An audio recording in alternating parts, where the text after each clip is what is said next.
was trying to think back at how long I have known or knew Eric. It's probably maybe 40 years. And when he lived in LA, we had some adventures. And I remember I would go up to the studio at his house in Valencia. And I don't know how he did it, but he would find these interesting folks to record, and a lot of characters. But he would treat each one like they were, the number one artist. And he was very kind to him, and I was always impressed with that. I remember one time an older gal came up and wanted to do some Catholic songs, Ave Maria and things like that. Turned out she was Mother Teresa's best friend, and which kind of blew my mind. It was interesting, but Eric will be missed. He was a dear, dear friend, and I loved him, still love him very much, and look forward to seeing him again.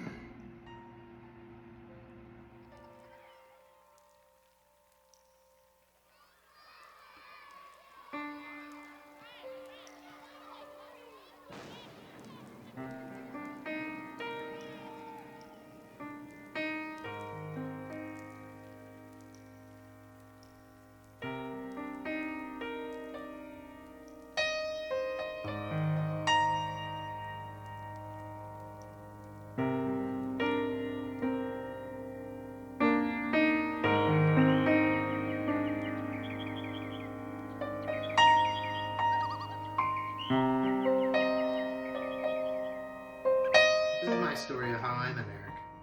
Driving down to Quinter Road with my mom at 11 years old, I saw this golden lit sign that read EBD Studios and a pearl white Lotus Stratocaster guitar in the window. I begged my mom daily, and on Christmas morning, I opened that exact guitar. I still own it to this day. Eric helped me out about it out last year, but it's not white anymore. 2 weeks later, I met Eric and Donna for the first time. I instantly felt the feeling of warmth and love when I walked through the door. Eric was a patient man. I always had trouble reading music, and I still do to this day. But Eric taught me to feel the music and to play with my heart. Eric wasn't just my teacher, he was one of my greatest friends.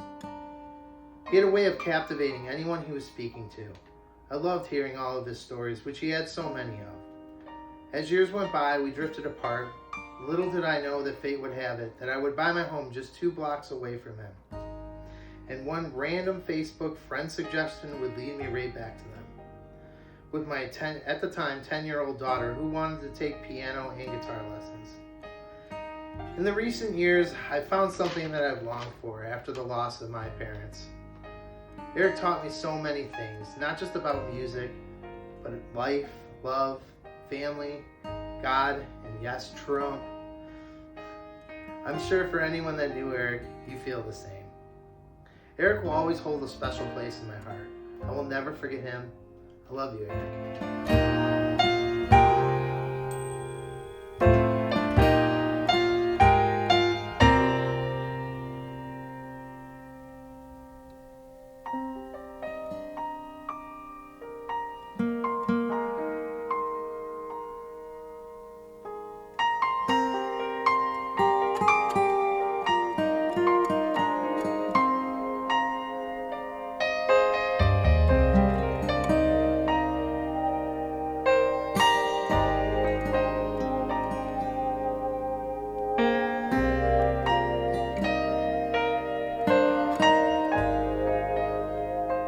There's no words that I can think of to express what I feel for the loss of Eric.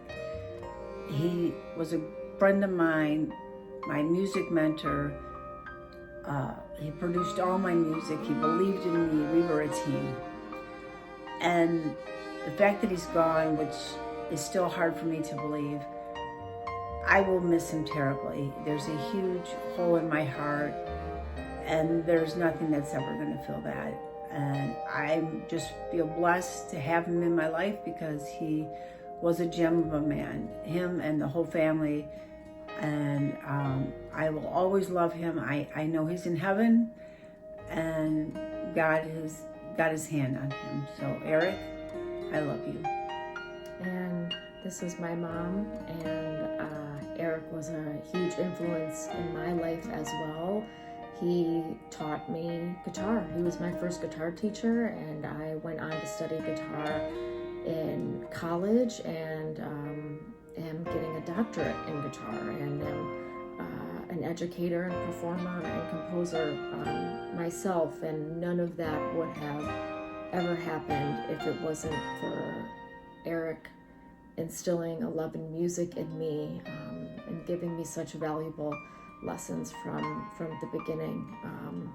And more than anything, Eric and Donna and the whole family is our family. Eric is looking down on us, probably better off than we are right now, and it's not the end. It is just a beginning, a new beginning for him, and we will always have each other in spirit no matter what. We love you, Eric.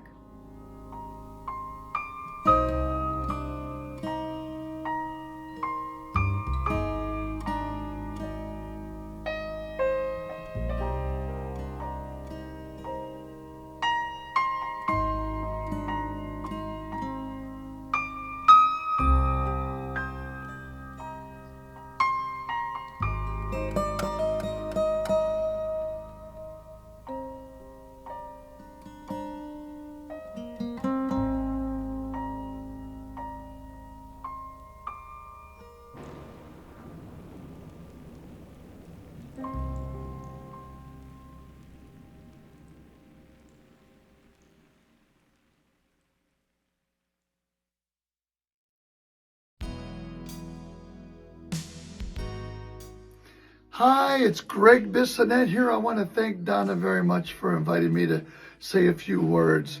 Eric was an incredible friend and an incredible musical brother, and I know he's playing great music up in heaven with God's band. And I just want to say it was great seeing him at my drum clinic I did last month.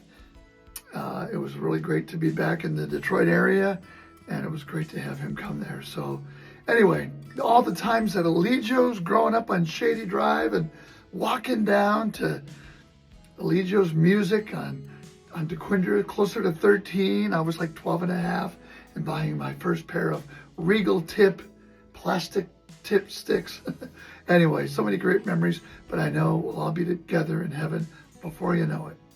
Okay, take care.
name is Colleen Cox.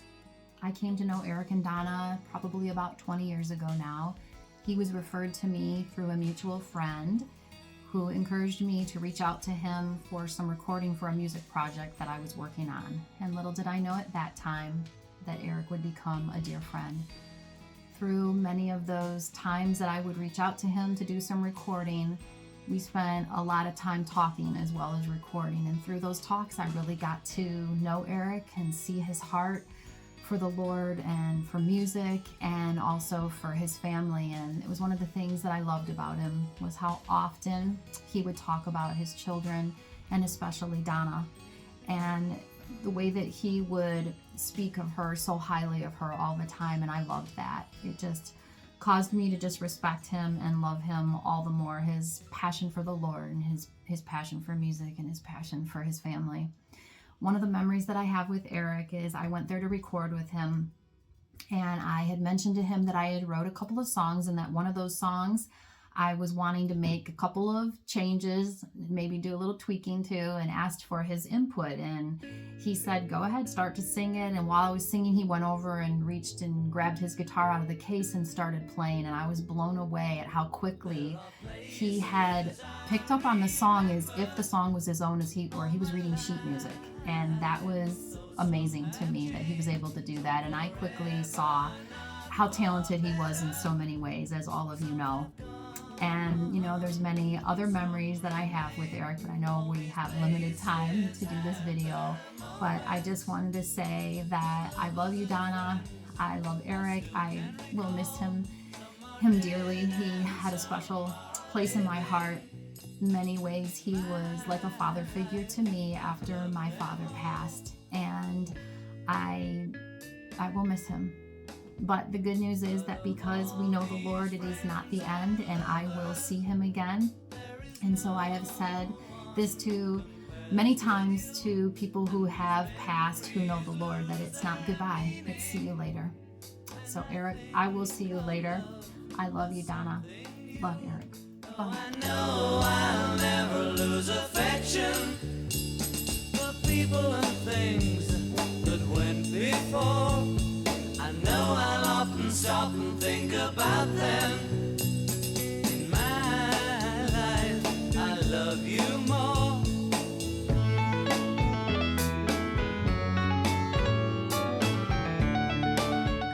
Hi, this is John Jackson, and I knew Eric, or Mr. DiBerardo as I used to call him, ever since I was in second grade when I met John Paulo and started hanging out with him. Eric was the first musician that I ever met, and I thought that was just so cool that he played guitar. And of course, anyone that's ever heard him play knows that he was incredibly talented. He could play pretty much anything he heard just by ear. Like, he would listen to a song that would come on the radio, and he would just pick up the guitar and say, oh yeah, that's D7, that's G major, and he could just play the song. He could play the melody and the chords of the song at the same time after just hearing it once, and that always blew me away, and it still does, thinking about that. When John Paulo and I were in 6th or 7th grade, we started our first rock band, and we used to jam in John Paulo's basement and try to write songs. I played guitar at that time, and John Paulo played drums, and there was 2 other kids, and we'd just be playing the same chords over and over again. And Mr. DiBerardo would come downstairs with his acoustic guitar, and he would try to help us out writing these songs, and John Paulo would be, at first he was a little embarrassed by that. He'd just be like, oh, Dad, no, don't come down here, come on, But Eric would be like, no, John Paulo, it needs a hook, it needs a chorus, something people will remember. And he was very helpful, and he was also incredibly funny with everything that he said. He made me laugh so much for as long as I knew him. Probably most of the stuff he said I probably shouldn't repeat here, but I mean, he would make me laugh until my stomach hurt. And I feel very lucky that I knew him growing up, and also in the past few years when I was helping him with one of his websites. I will miss him a lot, and I'll always remember him as someone who brought joy to every moment. He was a great guy.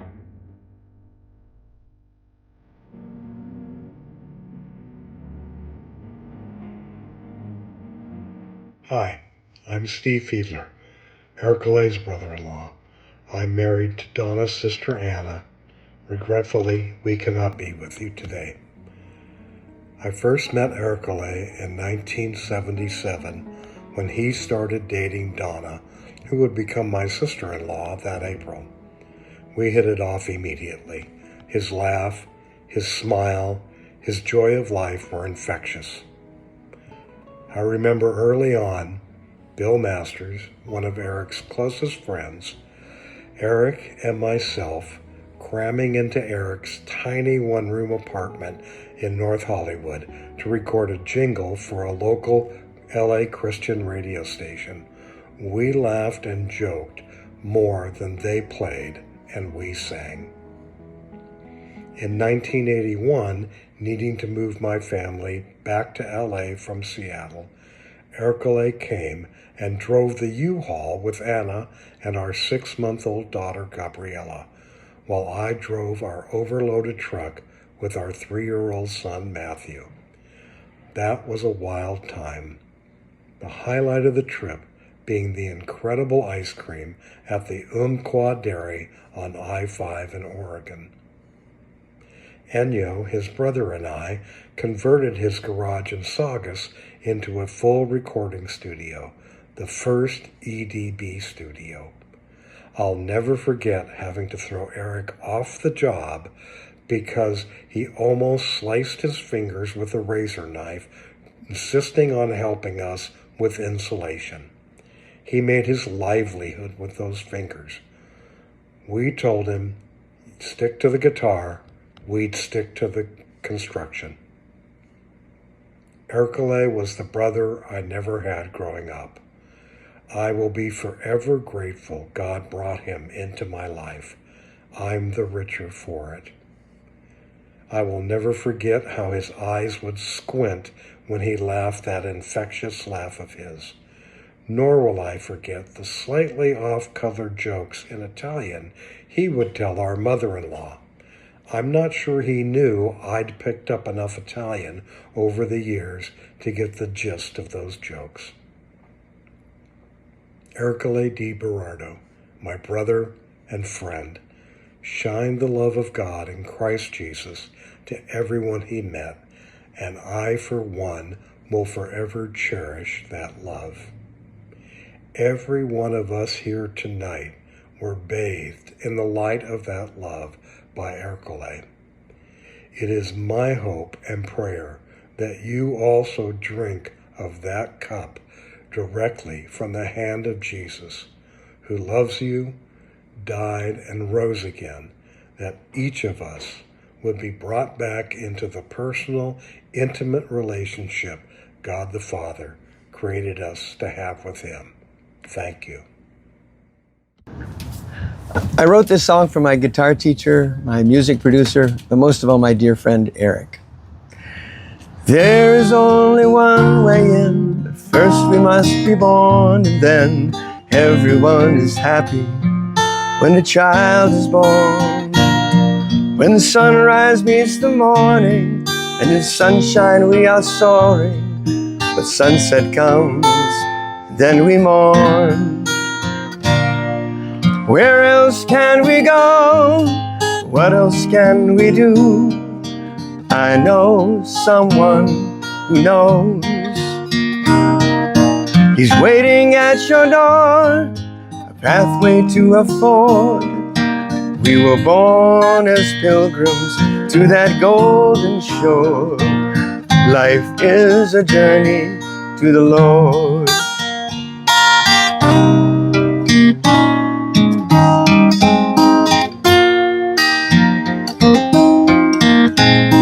This world is on a journey to decay, but in the Lord we will rise one day. Our bodies start out new and end up old, but in the Spirit we start out old and then we become new. Where else can we go? And what else can we do? I know someone who deeply cares. He's knocking at your door, a pathway to afford. We were born as pilgrims to that golden shore. Life is a journey to the Lord. Life is a journey with the Lord. Love you, Eric.